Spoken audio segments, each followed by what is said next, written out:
dans cet exemple, l'idée est de tracer la représentation graphique d'une fonction, et d'une fonction plus particulièrement linéaire.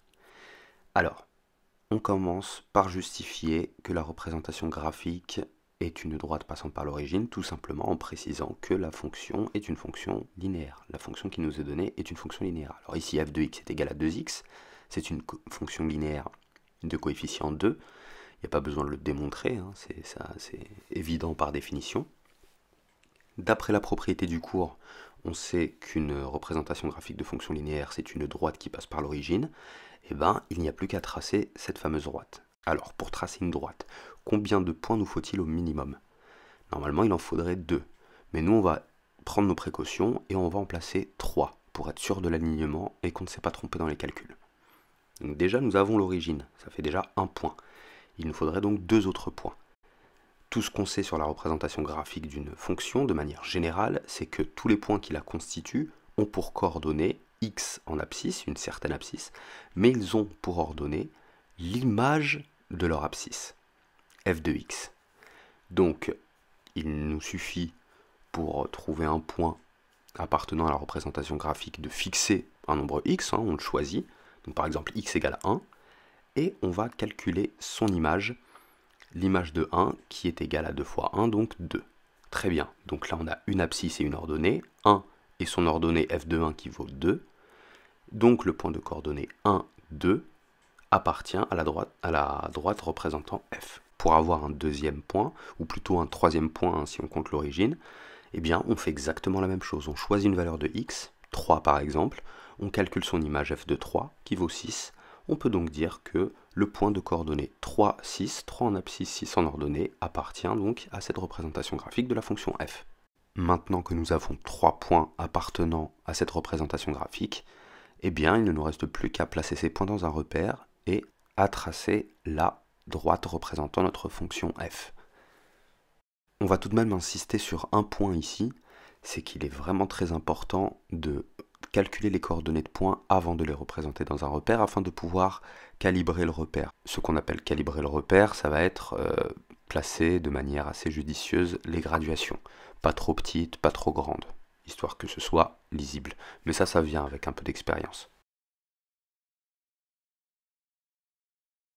Ici, nous allons faire la même chose. Nous allons justifier que la fonction a une représentation graphique qui est une droite passant par l'origine, puisque tout simplement c'est une fonction linéaire. Donc la phrase n'est pas écrite ici dans le corrigé, mais bien évidemment, on devra l'écrire, que ce soit sur un cahier ou sur une interrogation. Donc on va essayer de trouver les coordonnées de 2 points appartenant à cette représentation graphique, 2 points autres que l'origine. On choisit x égale 1, c'est ce qui semble le plus simple. Donc g de 1 vaut 1. On choisit x égale moins 3, pardon. Donc son image vaut moins 3. Donc les points de coordonnées 1, 1 et moins 3 appartiennent à la représentation graphique de G. Une fois qu'on a ces points-là, on peut maintenant tracer la droite représentative de G. Une petite remarque, cette fonction, retenez-la bien, c'est la fonction identité, on l'aura déjà étudiée dans un exemple. L'idée c'est que cette fonction-là est assez particulière puisqu'elle ne fait absolument aucun changement par rapport à l'image qu'on lui donne, par rapport à l'antécédent qu'on lui donne. C'est-à-dire on peut lui rentrer n'importe quel nombre, elle donnera en sortie ce même nombre. Voilà. Si on lui dit x, elle dit x, elle répond x, c'est-à-dire que si on lui dit 0, elle dit 0, si on lui dit 1, elle dit 1, si on lui dit 2, elle dit 2, etc. etc. Même pour les nombres négatifs, de la même manière, si on lui dit moins 3, elle dit moins 3, etc. etc.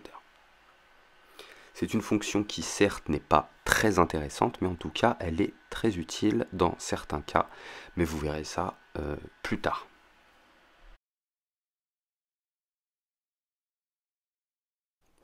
Pour ce petit c, je me suis trompé, j'ai fait 2 erreurs, j'ai écrit petit b au lieu de petit c, et j'ai appelé la fonction petit g au lieu de petit h. Bref, cette fonction est une fonction linéaire, bien sûr, donc on justifie que sa représentation est une représentation graphique, bien l'écrire rigoureusement sur le cahier ou bien sur l'interrogation, encore une fois. On essaye de trouver 2 points, la position de 2 points, donc leurs coordonnées, les coordonnées de deux points appartenant à cette représentation graphique. Bon, ce qui est bien, c'est qu'on peut fixer, donc on fixe une abscisse, on choisit l'abscisse de notre choix et on calcule l'image en fonction. Voilà, en fonction de cette abscisse. Une fois qu'on a nos 3 points, alors ici c'est bien sûr l'origine de coordonnées 0, 0, un autre point de coordonnées 1, moins 1 et un point de coordonnées moins 2, 2. Donc à partir de là, on peut tout simplement tracer la représentation graphique de notre fonction qui, je le fais remarquer, à tout nombre associe son opposé. Pour x, pour un nombre donné x, elle donne moins x. Ça veut dire que si on lui donne 1 par exemple, ben elle sort moins 1, comme on l'a vu. Si on lui donne moins 2, elle nous sort son opposé, 2, etc., etc. Donc on peut admirer, bien sûr, sa représentation graphique.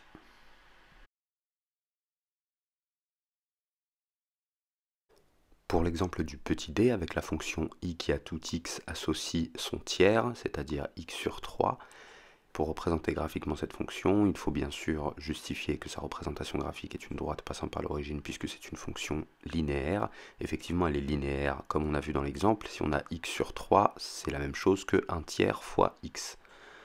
Alors, si on choisit x est égal à 1, le problème, c'est qu'on obtiendra comme résultat environ 0,33, qui sera assez difficile à lire sur notre repère. Le point sera un petit peu difficile à placer. Choisissons donc un nombre qui soit divisible par 3. Par exemple 3 tout simplement. Donc l'image de 3 c'est 3 sur 3, donc 1. On peut faire la même chose avec un autre point en choisissant une abscisse qui soit divisible par 3, donc par exemple 6.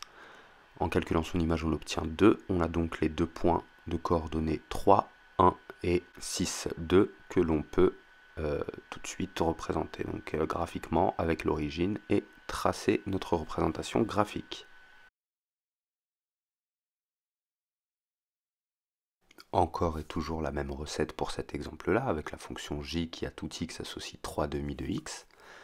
L'idée, j'espère que ça commence à rentrer, c'est de commencer par justifier que notre fonction, que la représentation graphique de notre fonction est une droite passant par l'origine. Ensuite, on va essayer de placer deux points, de trouver deux points appartenant à cette représentation graphique. Donc à chaque fois, c'est abscisse ordonnée pour un point, abscisse ordonnée pour l'autre point. Pour l'abscisse, l'idée c'est de choisir une abscisse qui soit divisible par 2. On va au plus simple, hein. L'idée c'est pas de se compliquer la tâche, donc on choisit 2, on calcule son image, cela donne 3. On choisit une autre abscisse, moins 2. On calcule son image, cela fait moins 3, donc l'ordonnée du deuxième point sera moins 3. On a donc deux points de coordonnées 2, 3, et le deuxième point il est de coordonnées moins 2, moins 3. Juste une petite remarque avant de tracer la représentation graphique, c'est que 2 son image est 3, moins 2 son image est moins 3. On pourrait conjecturer donc que deux nombres opposés ont des images qui elles aussi sont opposées. Eh bien la réponse est oui, hein, et on peut même le démontrer. Tiens, pourquoi pas démontrer ça en exercice. Effectivement, deux nombres opposés ont des images qui elles aussi sont opposées. On verra ça dans l'exemple suivant. Il ne nous reste plus maintenant qu'on a nos trois points, donc l'origine et les points de coordonnées 2, 3 et moins 2, moins 3. Il ne nous reste plus qu'à tracer, disais-je, la représentation graphique après avoir placé ces points. Et pour ce dernier exemple, k de x est égal à moins 2x, donc la fonction k que l'on doit représenter graphiquement. On justifie que sa représentation graphique est bien une droite passant par l'origine. On choisit une abscisse et on calcule donc son image pour avoir l'ordonnée d'un point. On fait exactement la même chose pour l'autre point, donc on a choisi comme abscisse 1. Donc on calcule l'image de 1, k de 1 qui vaut moins 2, k de moins 1 qui vaut 2. Donc à partir de là, donc, on obtient nos deux points de coordonnées respectives 1, moins 2 et d'une part et moins 1, 2 d'autre part. Encore une fois, on peut faire cette petite remarque sur le fait que deux nombres opposés ont des images qui elles aussi sont opposées par une fonction linéaire bien sûr. Alors c'est valable pour d'autres types de fonctions, mais en tout cas pour une fonction linéaire, c'est une propriété qui peut être intéressant de connaître. Voilà, une fois qu'on a nos deux points, on trace notre représentation graphique en faisant attention donc de bien calibrer les unités les unités de longueur sur les axes et on a terminé le travail.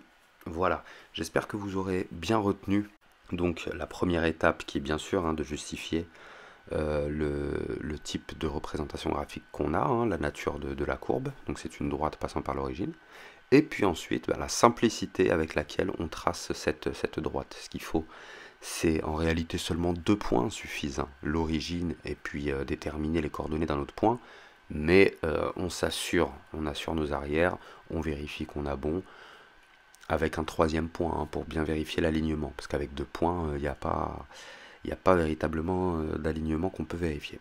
Voilà. Bien, bon courage à tous.